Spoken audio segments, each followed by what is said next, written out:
امام ابو بکر احمد بن حسین رحمۃ اللہ تعالی علیہ، جو امام بیہقی رحمۃ اللہ تعالی علیہ کے نام سے مشہور و معروف ہیں، اپنی کتاب السنن الکبریٰ میں ارشاد فرماتے ہیں، حدیث نقل فرمائی حضرت علی رضی اللہ تعالیٰ عنہ کے حوالے سے کہ حضور پاک صلی اللہ تعالی علیہ وآلہ وسلم نے حضرت علی سے ارشاد فرمایا، اے علی، مثل المصلی کمثل التاجر،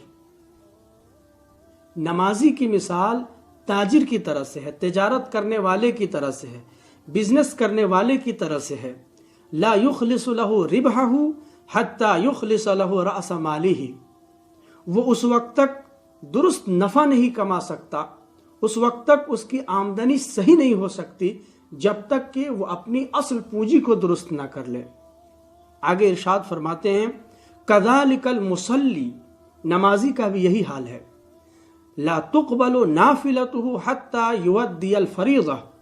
کہ اس کی نفل نمازیں مقبول نہیں ہوتی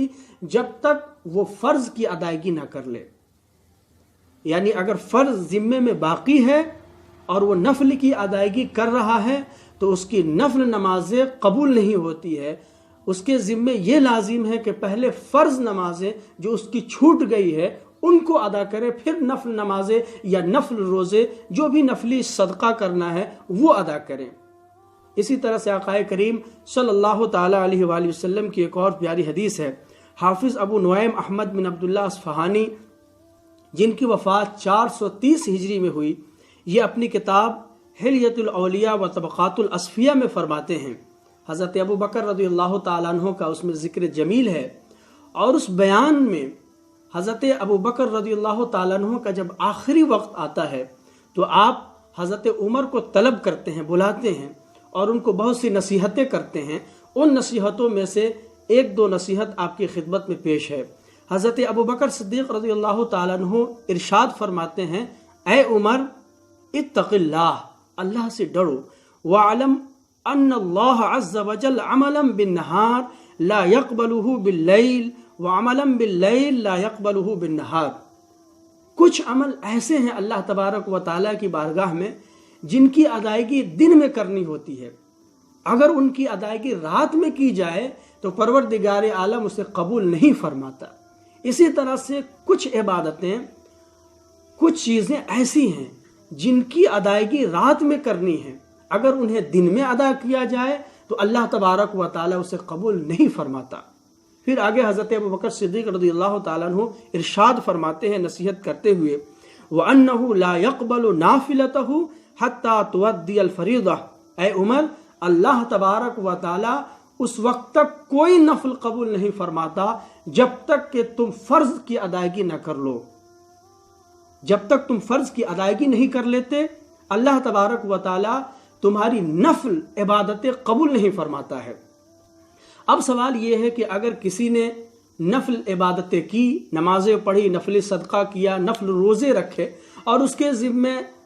زکوٰۃ مثلا نہیں نکالا ہے، زکوٰۃ کی ادائیگی اس کے ذمے باقی ہے، یا اس کے اوپر رمضان کے روزے فرض تھے، اس نے روزے نہیں رکھے اور نفلی روزے رکھنے شروع کر دیے، اسی طرح سے اس پر اور فرض نمازیں قضا تھی اور اس نے ان کی پوری ادائیگی نہیں کی اور نفل نمازوں کی شروعات کر دی، تو کیا یہ نمازیں جو نفل نمازیں ہوں گی یا نفل روزے ہوں گے یا نفل صدقے ہوں گے، کیا یہ نفل عبادتیں ضائع ہو جائیں گی؟ کیا یہ نفل عبادتیں برباد ہو جائیں گی؟ تو اس سلسلے میں عرض یہ ہے کہ اگر کوئی ادا کرتا ہے تو اس کی ادائیگی تو درست ہے، اس کی نماز ہو گئی، لیکن اس کی قبولیت معلق رہے گی،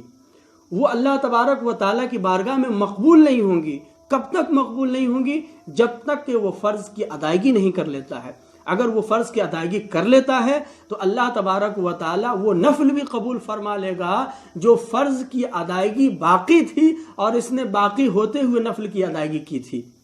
اس لیے کہ فرض ذمہ داری ہے، فرض ڈیوٹی ہے، اس کی ادائیگی پہلے ضروری ہوتی ہے، بعد میں نفل کا درجہ آتا ہے، نفل کا وقت آتا ہے۔ اس لیے اگر ہمارے ذمے نمازیں باقی ہوں تو نمازوں کی ادائیگی ہونی چاہیے، پھر نفل کی طرف بڑھنا چاہیے۔ شب برات کے موقع پر یا شب قدر کے موقع پر یہ سوال کیا جاتا ہے، یہ پوچھا جاتا ہے کہ کون سی نفل نماز پڑھنی ہے،